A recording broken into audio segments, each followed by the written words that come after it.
Hi guys, welcome to SR వంటర్ and వెన్సెస్ channel. ఈరోజు మనం రాయలసీమ స్పెషల్ నాటుకోడి పులుసు రాగి సంగటి ప్రిపేర్ చేయబోతున్నాము.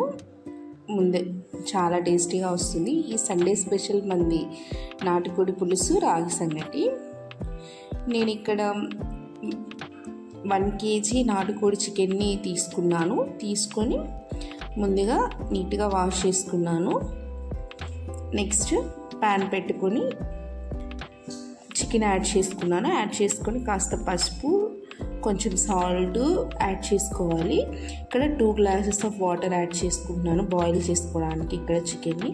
ఇక్కడ చికెన్ని నెమ్మదిగా కలుపుకుంటూ ఒక 20-30 minutes కుక్ చేసుకోవాలి. లో ఫ్లేమ్లో పెట్టుకొని కుక్ చేసుకుంటే మనకి చికెన్ అనేది బాగా బాయిల్ అవుతుంది. ఇక్కడ నాటుకోడి అనేది కొంచెం టైం పడుతుంది ఉడకడానికి. మనకి బేసిక్గా మనం ఇది కుక్కర్లో వేసుకుంటే కొంచెం ఫాస్ట్గా కుక్ చేసుకోవచ్చు.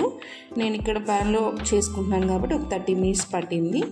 అలా 30 minutes కుక్ చేసుకుంటా ఉంటే మనకి ఆల్మోస్ట్ బాయిల్ అయిపోయింది చికెన్ అనేది. నెక్స్ట్ ఇక్కడ నేను మసాలా స్పైసెస్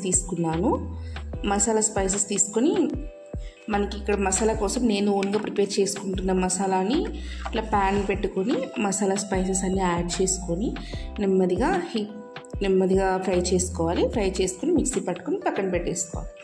నెక్స్ట్ మళ్ళీ ప్యాన్ పెట్టుకుని ఆయిల్ వేసుకొని ఆయిల్ హీట్ అయ్యాక ఇక్కడ నేను మసాలా స్పైసెస్ అన్నీ యాడ్ చేసుకున్నాను 1 by 1. అలాగే నెక్స్ట్ ముందుగా కట్ చేసి పెట్టుకున్న ఆనియన్స్, కొత్తిమీర, కరివేపాకు యాడ్ చేసుకొని బాగా ఇట్లా మిక్స్ చేసుకోవాలి. బాగా ఫ్రై అయ్యాక నెక్స్ట్ మనం ముందుగా కట్ చేసి పెట్టుకున్న పచ్చిమిర్చిని కూడా యాడ్ చేసుకోవాలి. ఇక్కడ మనకి ఆనియన్స్ అనేది కొంచెం బ్రౌనిష్ కలర్ వచ్చే వరకు ఫ్రై చేసుకొని నెక్స్ట్ పచ్చిమిర్చి యాడ్ చేసుకొని ఇట్లా లో ఫ్లేమ్లో కలుపుకుంటూ ఫ్రై చేసుకోవాలి. బాగా ఫ్రై అయ్యాక నెక్స్ట్ టమోటాస్ యాడ్ చేసుకుని బాగా మగ్గేలాగా కలుపుకుంటూ మిక్స్ చేసుకున్నాను. నెక్స్ట్ నేను ఇక్కడ 3 tablespoons అల్లం వెల్లుల్లి పేస్ట్, మనం ముందుగా ప్రిపేర్ చేసి పెట్టుకున్న అల్లం వెల్లుల్లి పేస్ట్ యాడ్ చేసుకొని ఇట్లా బాగా మిక్స్ చేసుకోవాలి అడుగంటకుండా. నెక్స్ట్ ఇక్కడ నేను 1/2 tablespoon పసుపు, 3 tablespoons కారం యాడ్ చేసుకుంటున్నాను.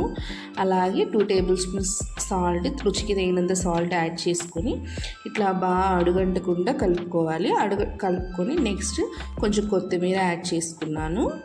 మనం ముందుగా చికెన్ని బాయిల్ చేసి పెట్టుకున్న చికెన్ మొత్తం ఇప్పుడు మన దీంట్లో టెక్స్చర్లో యాడ్ చేసుకొని మనం దాంట్లో ఉన్న వాటర్ని కూడా యాడ్